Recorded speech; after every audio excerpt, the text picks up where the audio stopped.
What's up, friends, family, and strangers in the internet? I disappeared from social media for almost a year, and I just recently was able to go back to my hometown, the place where I grew up after like almost 15 years of not going.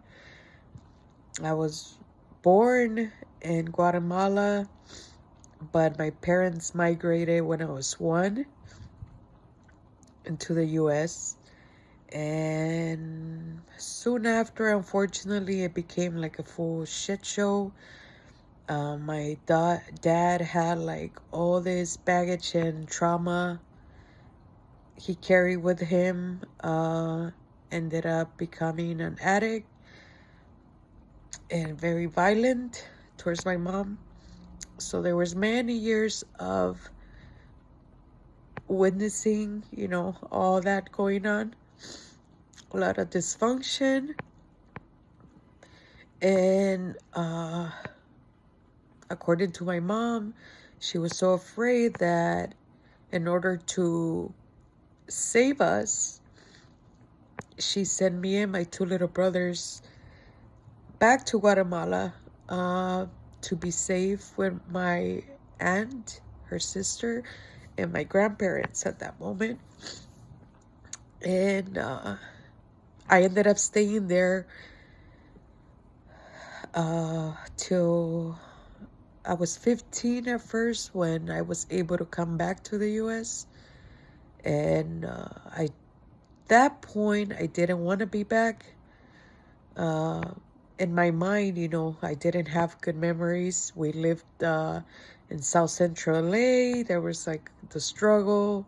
We were robbed as we walked to the market, a bunch of shit like that. And it's the unfortunate side, but at the same time, I am proud of where I come from in both ways. But I ended up begging both my mom and my aunt to let me finish school there, high school. So as soon as I graduated, I had to come back to the US. That was like the ultimatum. I almost ran away with a boyfriend that I had at that moment because I didn't want to come back. And weirdly, how life works in weird ways, he actually asked me to come to the US and that he would follow. And he did. Eventually, he made it through, migrated. And I had already a few months of working because I started working as soon as I got here, like a month later. And,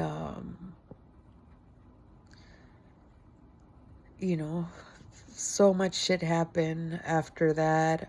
We didn't end up together, but I ended up also pregnant at the age of 20 and had my daughter, pretty young. I was freaking out, of course, because I felt like I had no clue to even take care of myself. And yet I made the decision to be responsible for her and figure it out. And I'm so grateful that I did. She's amazing. And she got to go with me back to Guatemala, as well as my now 4-year-old son, and from my current relationship. And so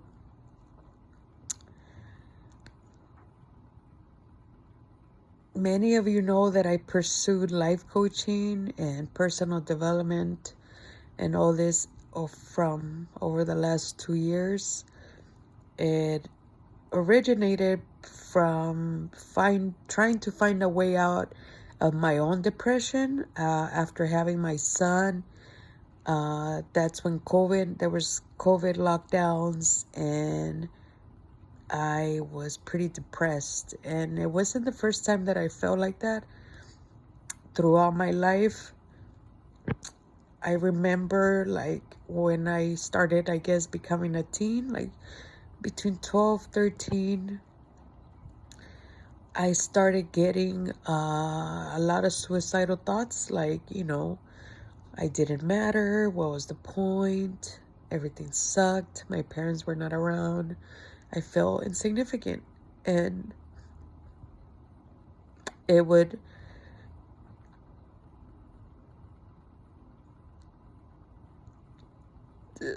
fuck me with, of course, like it fucks with you. It's like it rings in your head over and over unexpectedly. Many times I thought my life didn't matter. But what I didn't realize is that as I grew older, you get busy, shit changes. You have to be responsible for yourself. You have to mature, especially when you come from like a lot of dysfunction. You gotta mature pretty faster. And I understand the concept. Many people who are believers in God tend to throw out a statement of like everything happens for a reason, God knows. But there's a part of you that still could be either resentful against that or become resentful against that, or a non-believer because of all the events that happen, or all the problems, or all the pain, right? Like the pain caused that disconnection. Many different painful events cause a disconnection mentally and emotionally from people around you. I didn't understand this before, of course, but there was always a part of me that felt like I didn't belong anywhere, or like I did temporarily, but there was like a part of me that was like on defense of like, this is gonna go away. And that's kind of like what it's been, what is called survival mode, because you are just waiting for like the next shit to happen. You can't really control that if you're not aware of it. There are patterns that our neurosystem creates, like a nervous system to be able to protect us creates a certain point, and they develop. And many times the memory, because when you think about something for a period of time and you really focus on it, you can feel the same emotions. And that's why it's so painful. Like, that's why I get emotional sometimes recalling things, because you get to so, in your head, you relive it. Not only in your head, but your body already knows this reaction, right? And so sometimes, people, including myself, have resourced to many different things to try to numb that and not think about it or feel better.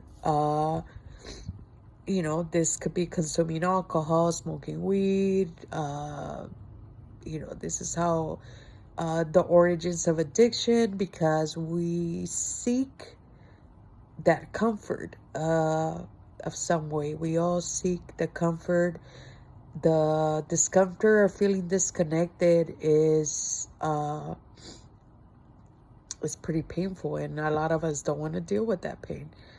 So right now, with technology, I think technology is pretty cool. I'm able to talk to you like this right now through it, but at the same time, the exposure is very overwhelming for our minds and our bodies. The constant feed of different content and, images, sounds, information is way more than we should be consuming.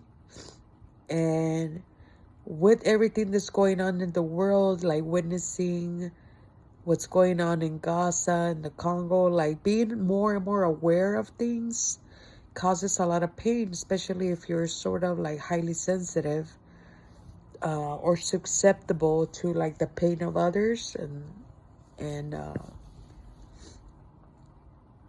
you just have a good heart, like many people do, that you feel sadness for like all the fucked up events that are going on, and it could create a down spiral where like you feel, myself included, with everything that I had already learned, it still triggered a very sensitive part of me where everything sort of felt like insignificant because of the pain, the drastic misery and pain that children are enduring. And this is like throughout history.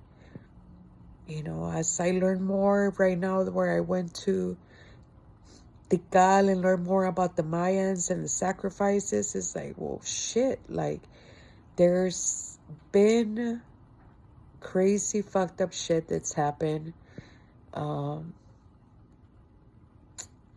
I do believe that there's something more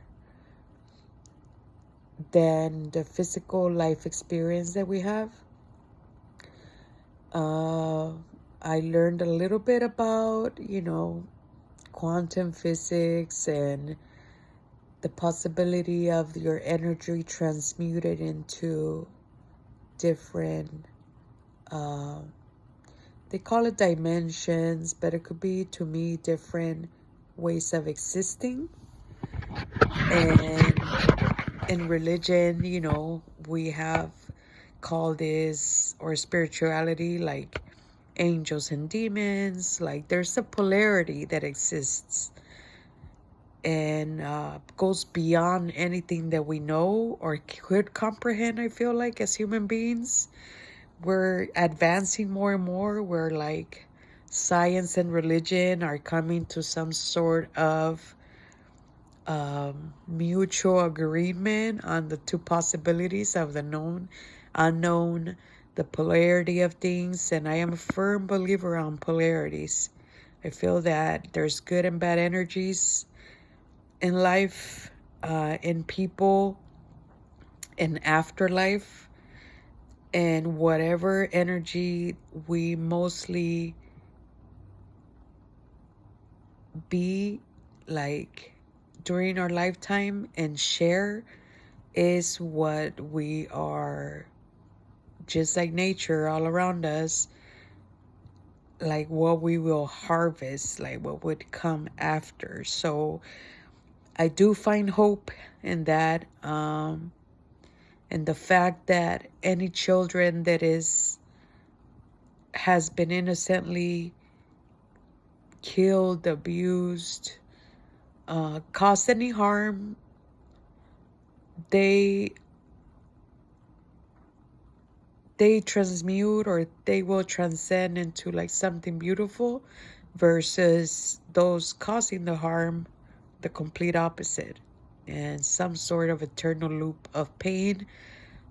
This is obviously my own belief, but I choose to hold on to faith and hope. I have children of my own, other children around me, and I refuse to give in to the apocalyptic world doomed, everything's doomed thought, because I do see a lot of beauty around me. There's a lot of beautiful people with beautiful hearts. Even in the midst of all the shit that's going on, there's always those beautiful people. You just have to try your best to have the awareness and also see the beauty, see the goodness, find the good people, find the good events, all the good that life has to offer, and be wiser with your consumption. That's like the key to like the power of many people that have ruled through history, that are super selfish, don't care about anything else but the current material situation of their own lives and so called their families. and they would do anything to create more of this material wealth or material possessions for a status that has been created through different societies of like the ones that own so and so are the ones that have more value as human beings, but that could not be more further than the truth. Yet we are living in a society in most parts where we have to work for a living. We have to create some sort of monetary compensation in order for us to survive and create a life that we in our hearts know that we want to live.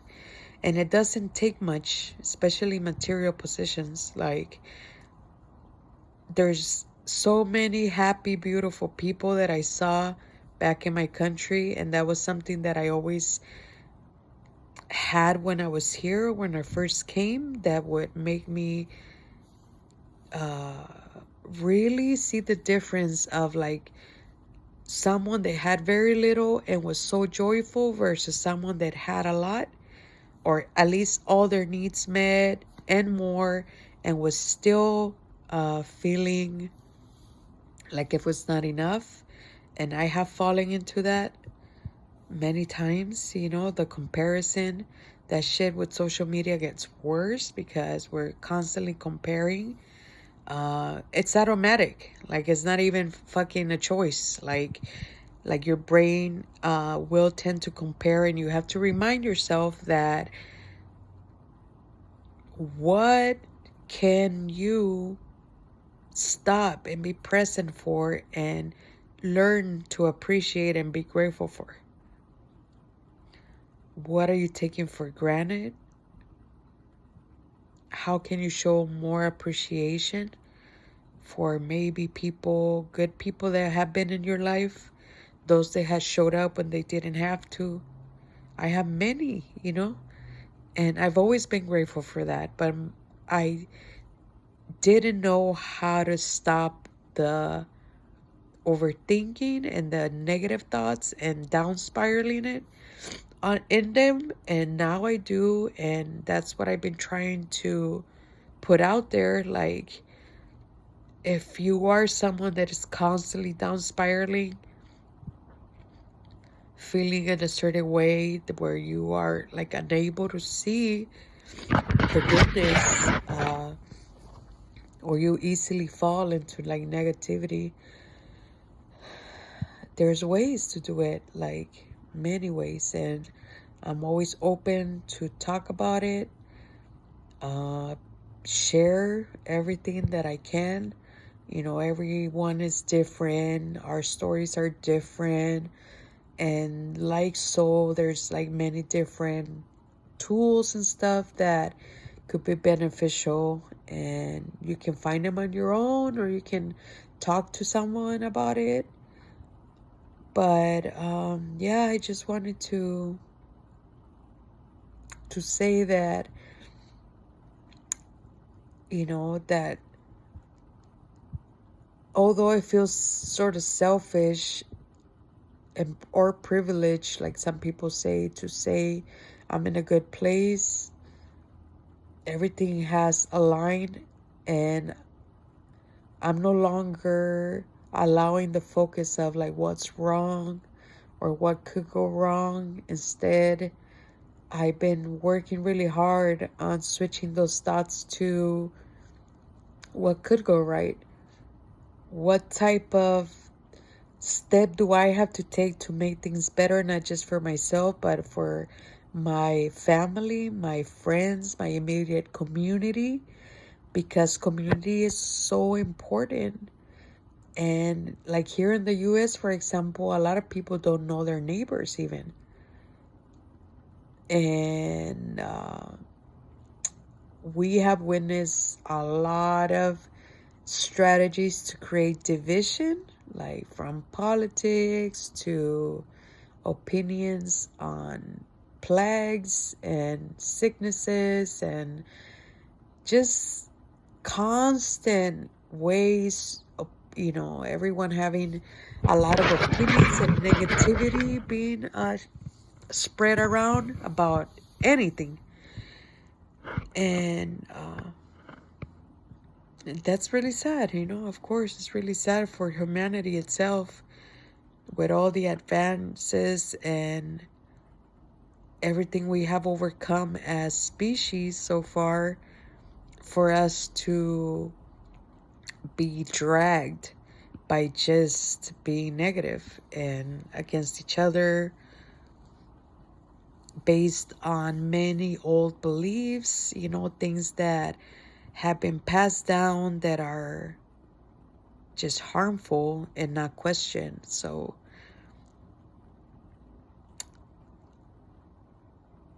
I included a message yesterday on one of the posts that I did, that we should be focusing less on the apocalypse and more on the revolution. And that starts within here and here, what goes on there, and how we treat others.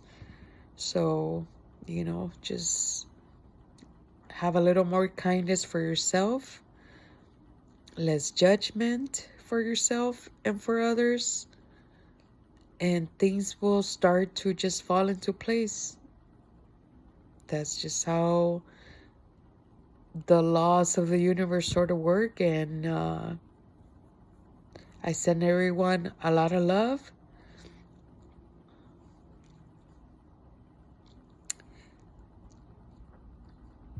I believe that things will get better.